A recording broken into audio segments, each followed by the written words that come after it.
So I'm gonna get a little bit woo here today. Um, and hopefully this will resonate on a different level. I truly believe we are the only ones who have the power to heal ourselves.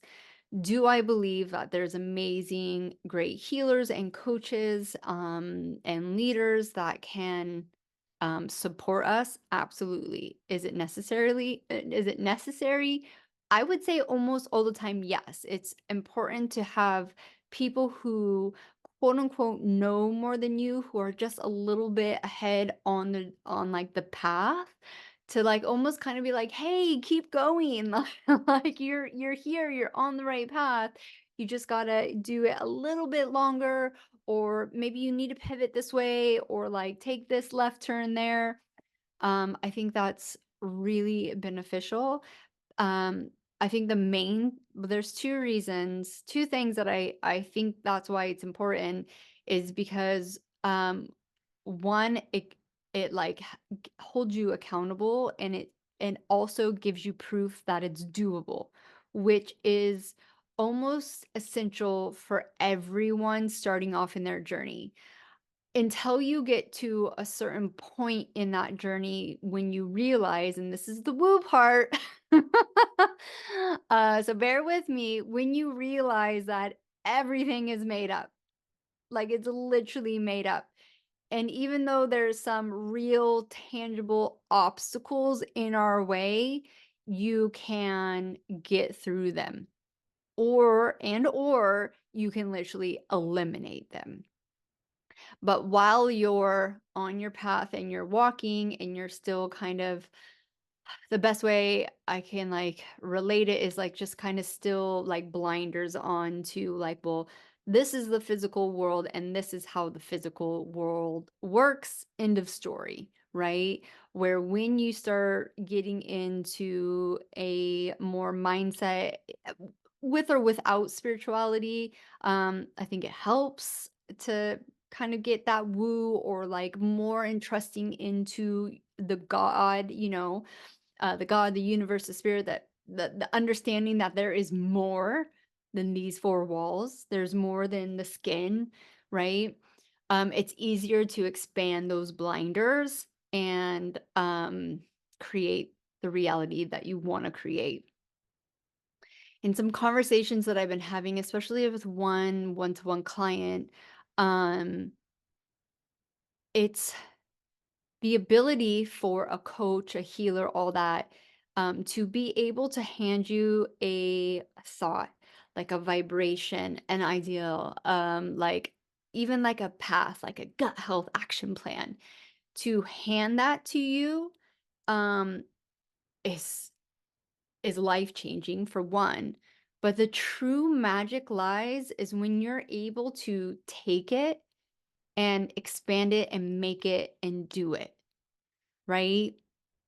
So I think women who see the success that they want to see, especially in a fertility journey, but you can apply this and you will, once you understand this, you will apply this to your job, to your family, to your friendships, to your own personal care, all that.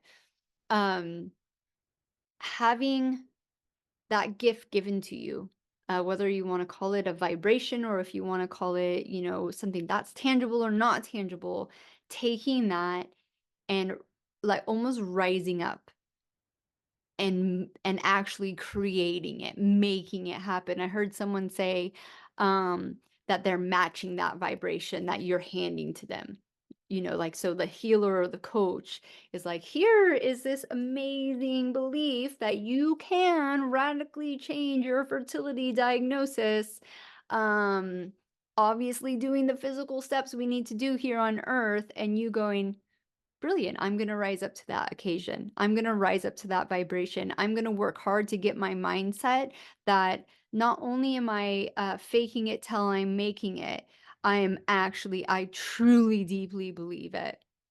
And when you get to that state of that true belief, which is onions. It's like an onion layer, right? Like we have to peel back the onion layer, because for a lot of us, we have such heavy things that we've dealt with before the fertility journey. And remember, I say that the way you show up to a fertility journey is basically the way you've been showing up to life. Um, and so it's recognizing that, alchemizing that, peeling back all those onion layers. Because the truth of the matter is that if you get triggered by a pregnancy announcement or something to do with fertility, and you haven't been holding back those layers, it's probably more likely that that triggers you because you haven't worked on your self-worth or your self-love, or there's some like anger, some jealousy, some like just some BS, right? BS. And then you bring that into the journey. So when you're like pulling back those layers, then when you kind of transmute, alchemize that, and those pregnancy announcements come up or those triggers come up and you're like it doesn't trigger you anymore, you're like, "What?" Like like, "How's that?"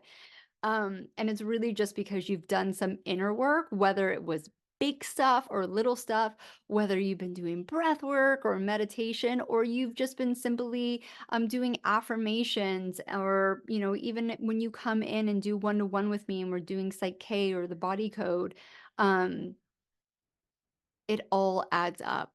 And sometimes it can be really quick, and then sometimes it could be, it's going to take a little while, right? It just depends on how deep and where you are at with your resistance.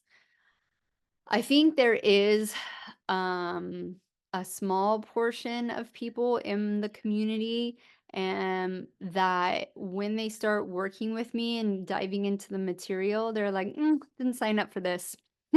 Yeah, I was not ready to open that Pandora's box. Like, no, I was just here to like get physically fit for baby. And so sometimes they resist and it takes them a little bit longer. I've literally had one-to-one clients where we're finished with our time together. We've done all the body things we're able to do. We've done our sessions, and I'm just like, you didn't get it. And I will literally pull them in for a free session to give them one more chance to open up, to receive the message. And if they don't, then they don't, right? Like I can only take the horse to the water. I can't make them drink. So when you're in a community like this, and I'm offering you through the podcast, through these kind of interactions, you're in the course, you're listening to the content, you're working with me one-on-one. I'm offering you like this kind of imaginary ball of light, which has this unique vibration of a different reality of fertility, and really of your life, of what it is to be a woman and what you truly, truly want in this life. Um, it's your responsibility to take it and internalize it. And that's the work you have to do. Because I can give you all the knowledge, I can tell you these things over and over again, but if you're not willing to look, listen, receive, it's not gonna uh, it's gonna take longer for it to work. Let me just say that. Now, in regards, oh, I wanted to come back because I said it's more than fertility, right? I think I'm gonna like just start talking about that a lot more. It's more than fertility. You guys know this. It's your long-term health. I'm getting a lot of older clients because I bang about age, right? Like your age is just a small fraction of your fertility journey. And so you guys are realizing that your health matters, your mental and emotional state matter. And when I said it's more about fertility and realizing what you truly want in life, is sometimes, and a lot of times not all the time, we operate from this programming, especially with our society, especially being women, right? Being told what we should really be doing. We should be earning money. We should be raising families. We should be doing X, Y, and Z. This is what you have to be doing. And instead of really listening to what we truly want, what do we want? Um, and this also got brought up with a one-to-one client, and I'm gonna link the podcast I did with on choices, my other like kind of passion project. And, I mean, finding fertility is like a passion, but this one's just like a little side thing, right? Um, about soul contracts. And I consult with a medical intuitive, and one of my clients who is older, late 40s, her soul contract was not to have kids in this lifetime. And I'm not gonna get into the ins and outs here.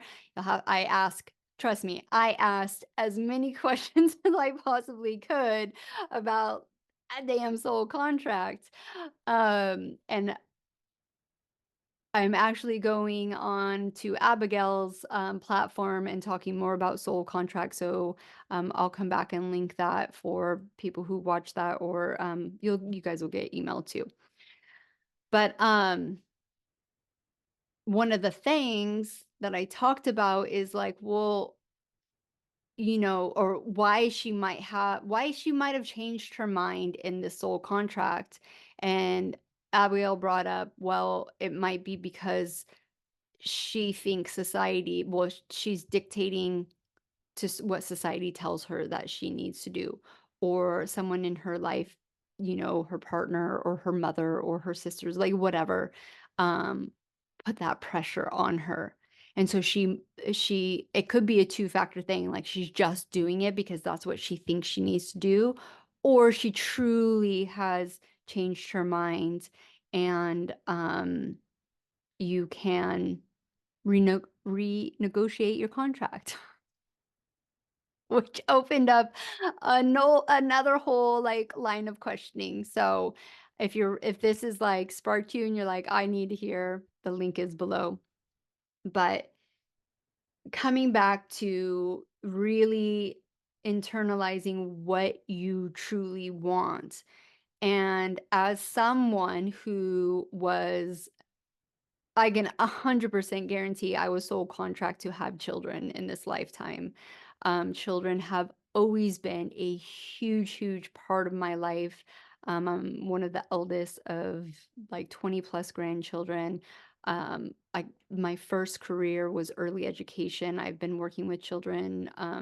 I worked with children in like various ways. My my name is Monica. If you look up who Saint Monica is, like, it was meant to happen.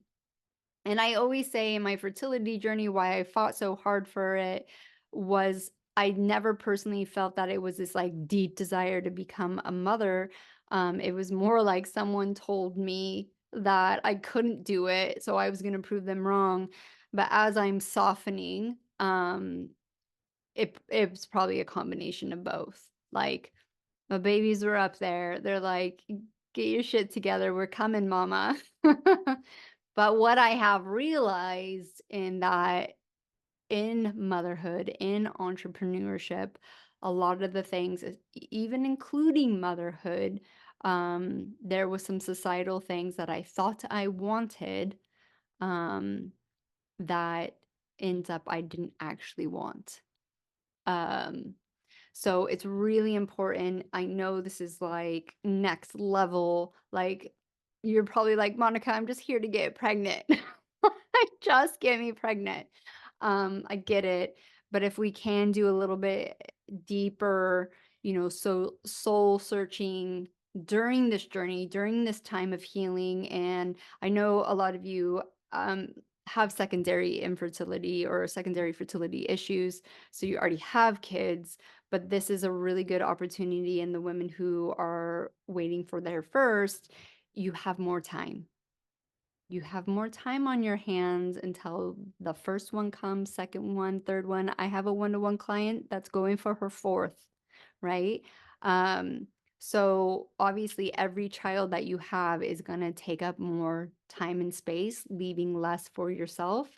So the time to really engage with these things are now. Um, and everything happens in its timing, but yeah, there's a large part of me that's just like, why wasn't I informed of some of these other things during my 8-year wait? But it is what it is, and, so anyways, okay, I hope that this has been inspirational for you guys. I know it got a little bit more woo and deep than I usually go, but I guess just, like, buckle up and get in because that's where we're heading.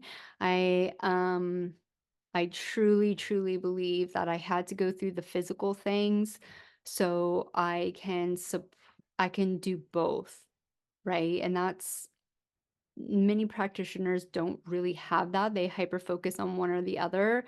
And I truly believe that everyone's journey needs a mixture of both, whether you need to hyper focus more on physical stuff or you need to hyper focus more on the mental and emotional stuff. But there we go. All right, beautiful. Have a beautiful day, and we'll see you guys soon. The clinics opened, and I was basically recovering from my miscarriage, so I wasn't able to do the transfer until August. So they had done the retrieval in January, and I finally got to do my transfer in August. And I just said, give me the kitchen sink protocol, give me everything. The doctor didn't agree with my decision. She was like, well, you've been pregnant naturally before, you didn't need all of that. And I said, well, I'm not taking any risks, I'm not taking chances, just give me everything you got. And they literally did. I was doing progesterone in oil, progesterone suppositories, I was taking aspirin, I was doing blood thinners, all of it, intralipid infusions, I did it all. And I got pregnant, and baby stuck, and I gave birth to a healthy baby. I had a C-section. But one thing I did notice when the baby was born is that he was inflamed. I could see that he had inflammation. And luckily, I had been watching a lot of videos. I'm a religious person, so I felt like the Holy Spirit was speaking to me and telling me, do not vaccinate your son. So I did not. And thank God I didn't, because he did have a host of inflammatory issues, including eczema, contact dermatitis, what else? Viral induced asthma, food allergies, food sensitivities. So he has run the gamut of health issues, and it has been an ongoing issue. And so the more that I've learned about inflammation, the more I realized, okay, maybe I was inflamed, my baby was inflamed, and that's also probably why I have poor egg quality, probably why I'm having miscarriages. So